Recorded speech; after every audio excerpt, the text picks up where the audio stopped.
is Joe. Just plain Joe.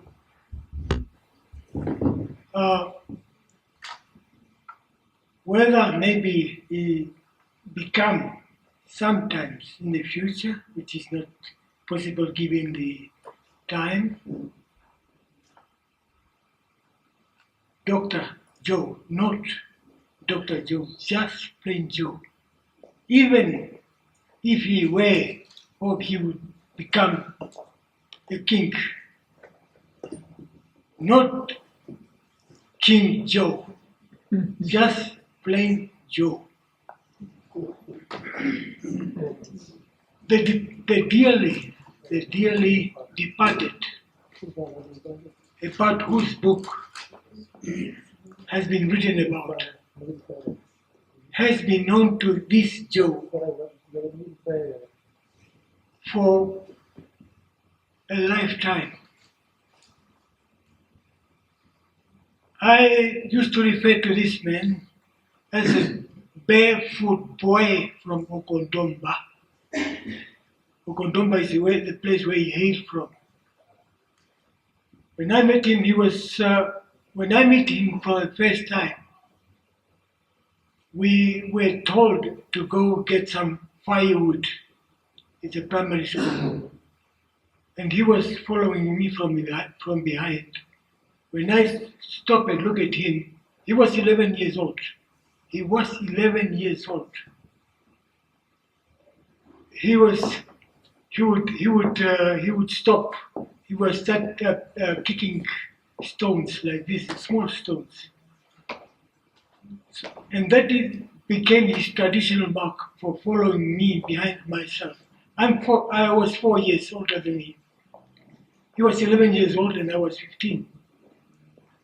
And for the next at least 10 years, we shared the same classroom, same teachers, same everything.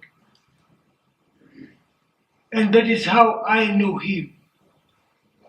For the next, up to his passing, I still remember the last call we spoke about on the phone before he died. He called me. I actually the one who called him. He said he will call me back. I still remember exactly the words he told me about. What? Yeah, so I know him. Anyway, this is how I know him. I was not involved with him in politics, but the politics that he knew, at least from the very beginning, from when he was 11 years old. He was a boxer himself. That boxing he did not get it from anywhere. He get it from me. I am the one who taught him how to box, and I wouldn't mind putting him in against Harry Simon if the time needed so to happen. So that's the man he was. In fact, to put an icing on the cake, the Miriam that he was talking about here, that is my fiancé. It was my fiancé. So he was myself, to be quite frank. He was, to be quite frank, when I saw him on the stage, wherever, politically, talking about politics and so forth, the first thing that came to mind, I saw myself in him talking there. To be quite frank, I had more influence on his upbringing than his own parents. I can put my head on the block on that one. I had, when he talking on the stage out there, I saw myself, I didn't see him talking there. I saw me talking there. So let me end by saying, Chief Hosea Kutako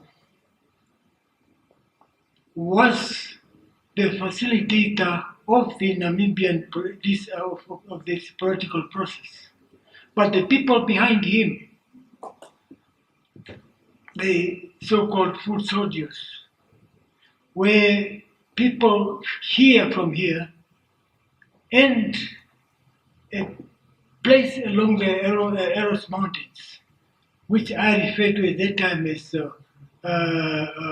Oros Mountains, because of the names there. And the people there, and I'm talking about David Meroro here in Windhoek. I'm talking about Chipetekena, talking about Kavari here and everything else. These people, whenever they concluded how they talk on those things, they went there behind their Uncle Franz. Uncle Franz was my father. He wasn't one of those that I can claim, can put my head on the block, that he was an unrecognized king or chief for that matter. And that was my father, and I follow in his footsteps since then. Okay, so this is what I wanted to know. These are some of the things that people here really don't know. Most of them. Some people don't know it all. Chief Osiako was a facilitator of the process. But behind that was these people that I just mentioned. Let me end by saying that all soldiers never die. They simply fade away. Thank you very much.